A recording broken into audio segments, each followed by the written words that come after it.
Hello, I'm back with a new game review, and this time it's a really interesting game. Um, I completed it a few days ago, and the game is called Daymare 1998.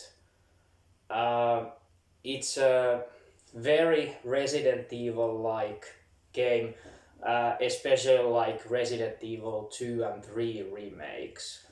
It's made by a really small India team called Invader Games. And the long project actually started as Resident Evil 2 fan-made game called Resident Evil 2 Reborn.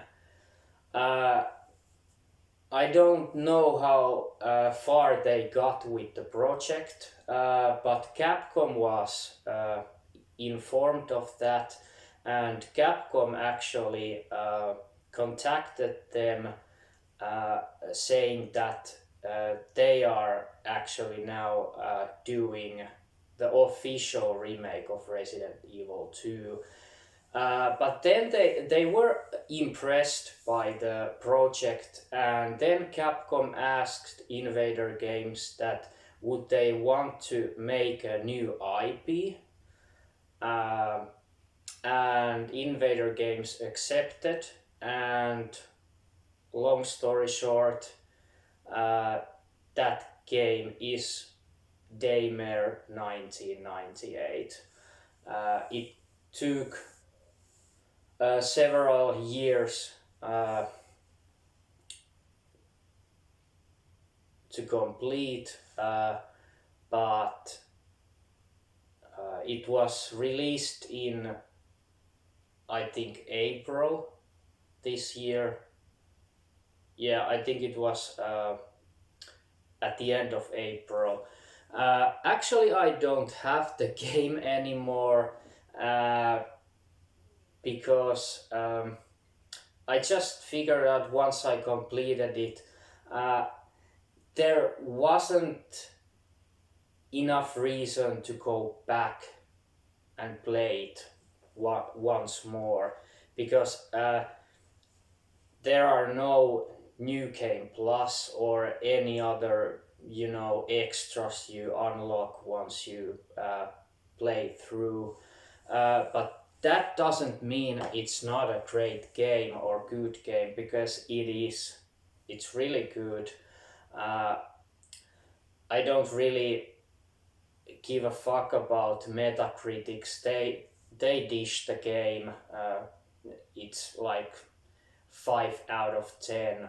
Uh, the average is 5 out of 10 on PlayStation 4, and I had it on PlayStation 4. But yeah, and the other reason why I already sold it, it's because I needed some extra space for my PS4, because it's like I've been struggling it with so long now that I need some uh, extra space for new games for PS4.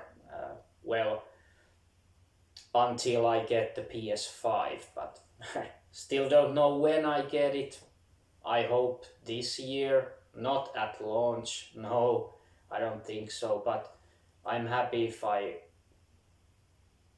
get it before Christmas. Yeah, that's about it. Now let's go back to the topic itself. So the review of the game.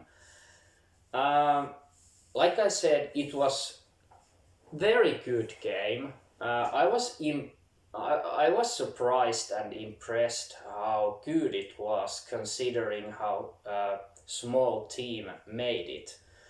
I think there are just about 10.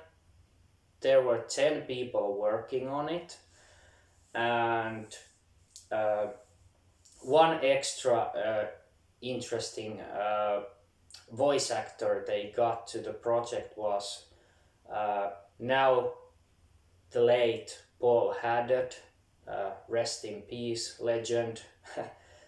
uh, known known for being the original Leon S. Kennedy voice actor in original Resident Evil 2. So he was the character called Cleaner.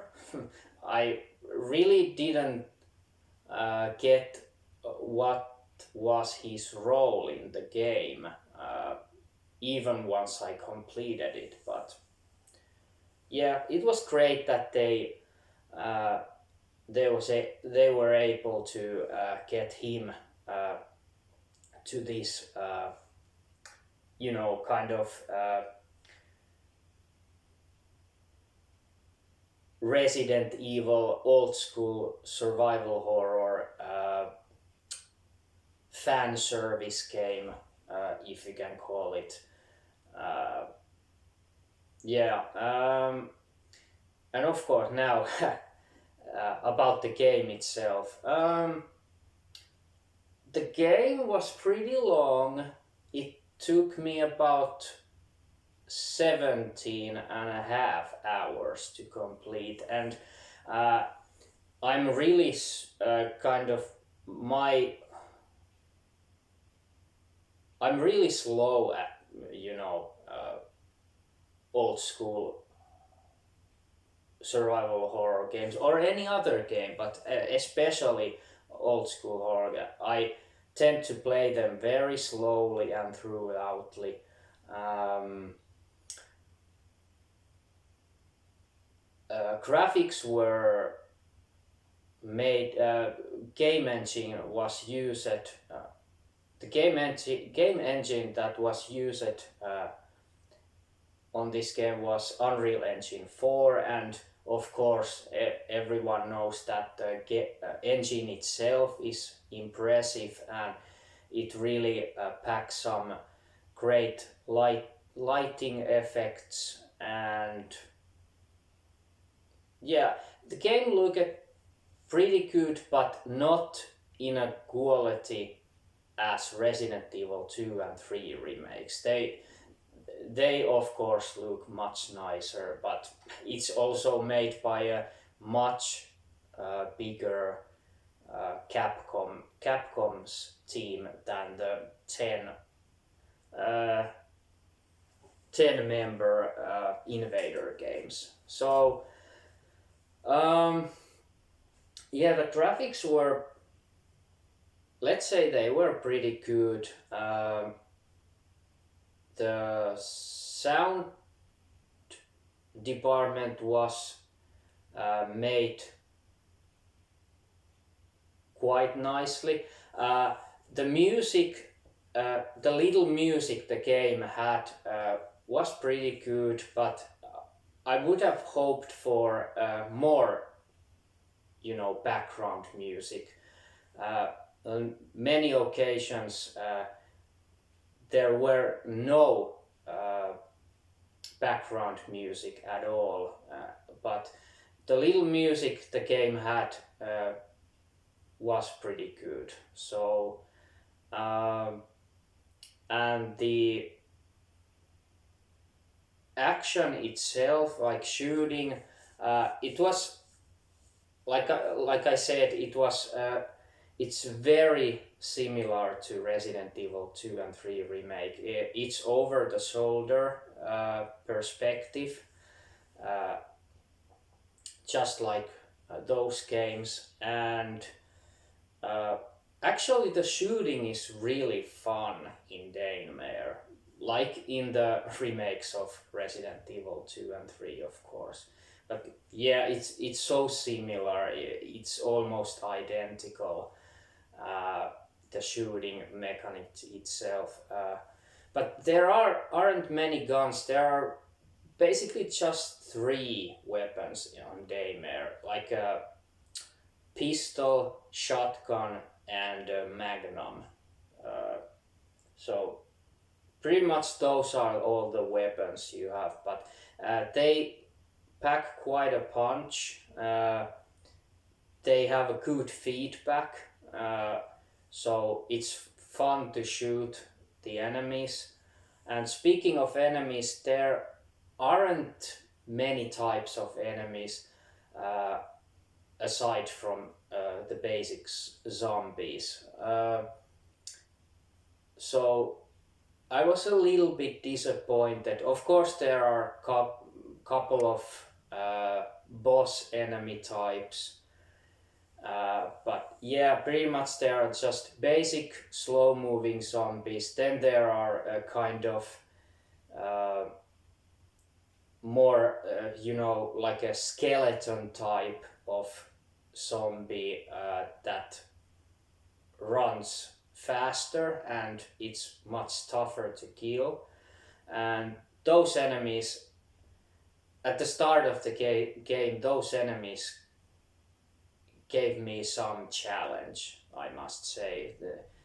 They were able to kill me a few times, but when I got shotgun, that wasn't a problem anymore. So uh, the problem was that when shooting those tougher, faster enemies just with the pistol, they didn't really react to it like when shooting they back up. Uh, they were just not reacting at all, and they just kept coming at you. So, and couple of claw slashes, and you were dead. The game was tough, but I played on normal mode, and I have to say there was two modes before you choose the difficulty. There were the classic mode, uh, like the 19th mode, much more challenging, and the modern take mode. I have to admit that I chose the modern take mode because it made the game actually the shooting much easier. Uh, what I what I know of, there were interesting reload mechanic in the game. So when you just push the reload button, it just loaded one shell or bullet at a time. But if you hold it down, it reloaded the whole cartridge. So I'm not sure how more difficult it was made if I was using the classic mode, but I think the modern take mode was a good choice for me, for my liking.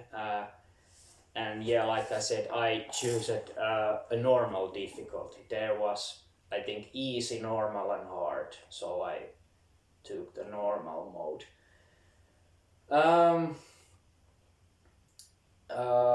Yeah, there were three characters. Uh, you play it throughout the campaign.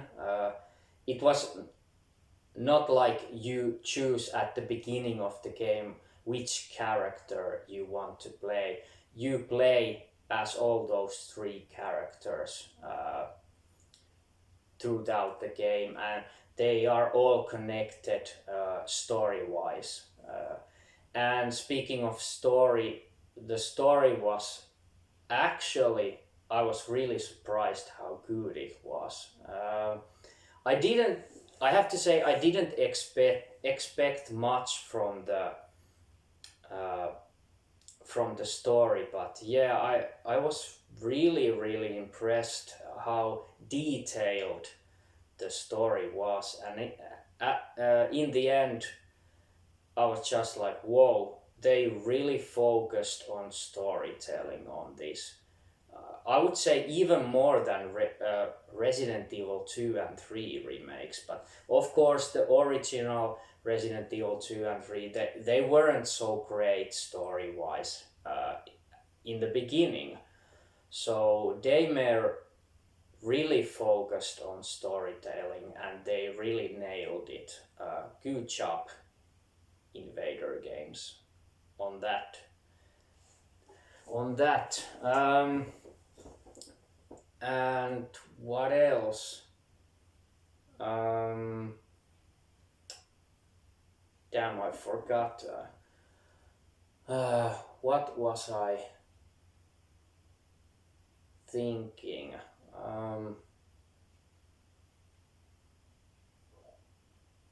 Damn. Now I can't remember what I was thinking of saying, but yeah, but overall the game is really, really okay, not really, really good, but it is really good. Yeah, considering the small India team, that they really, really, really made a great effort at making the game as good as possible. And damn, I'm irritated because I can't remember what I was about to talk about.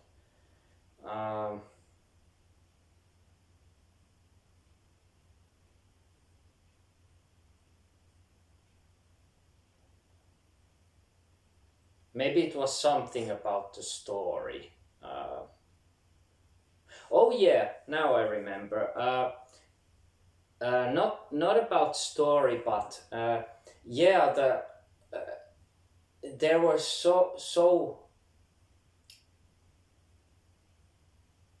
many movie references, mainly sci-fi and horror movie references throughout the game. So many, and of course, Resident Evil references were found here and there, and you can see that it's really a fan service of Resident Evil to Resident Evil fans and other old school survival horror fans. Um,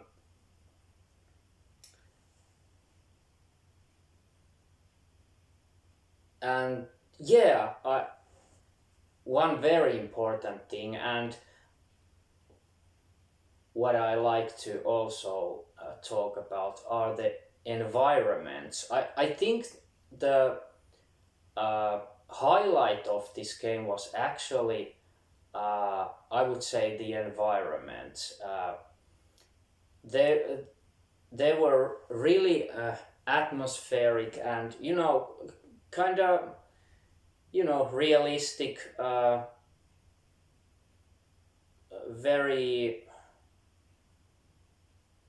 very similar to Resident Evil. There were, city streets, labs, office buildings, apartments,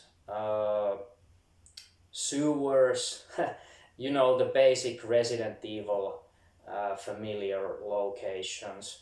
But they really, really managed to, add so much to the environment, so many details, and the environments were just fun to explore, so fun to explore. And yeah, if I had to choose uh, two or three best things of this game, definitely environments, and that the shooting was just fun, pure fun, and I think although it was minimal, I think the sound effects and music were actually good, pretty good too. And but things that unfortunately, things that takes the score a little bit lower than I would have choose for this game was the end sections of the game, especially the last boss. Not the final confrontation of the final boss, but before that there were actually two sections that were so frustrating, and it really ruined a little bit of this game. And that was pretty much the reason I thought once I completed this game, I was like, no, I'm not going back to this game because of those couple of really frustrating sections of the game. I hated them so fucking much, and that's sad because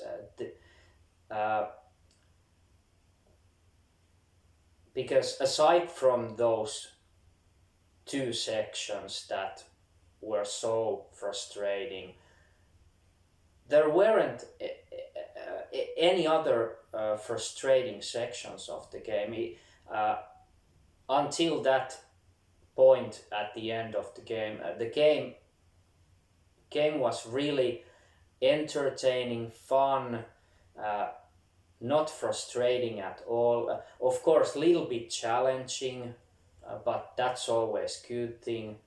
But yeah, frustration, that is not good thing about any game. I mean the frustrating sections of the game that was about the last boss.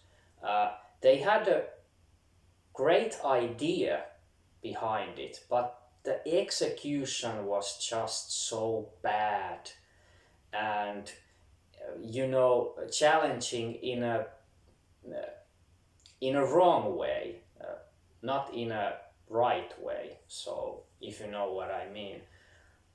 So in the end, I'm sad that the game had those couple of hiccups, because that I have to lower the score because of that, and I will give this game, otherwise I would have give this game 8 out of 10, but now because of those frustrating sections I will give the final score of 7 out of 10. But yeah, still warmly recommended for any old school Resident Evil fan or old school survival horror fans. But for others, no, I just don't recommend this game to anyone else than the true and the most loyal hardcore survival horror fans and Resident Evil fans of old Resident Evil games, of course. So that's about it. I hope this gave you some clue what this game is about. If you had heard it before but didn't really know what it was all about. So I hope now you know and maybe think about buying it. I don't know. So yeah, so see you in the next video. I don't know if it's going to be a review or some PlayStation 5 related video. That remains to be seen, but for now it's a bye bye.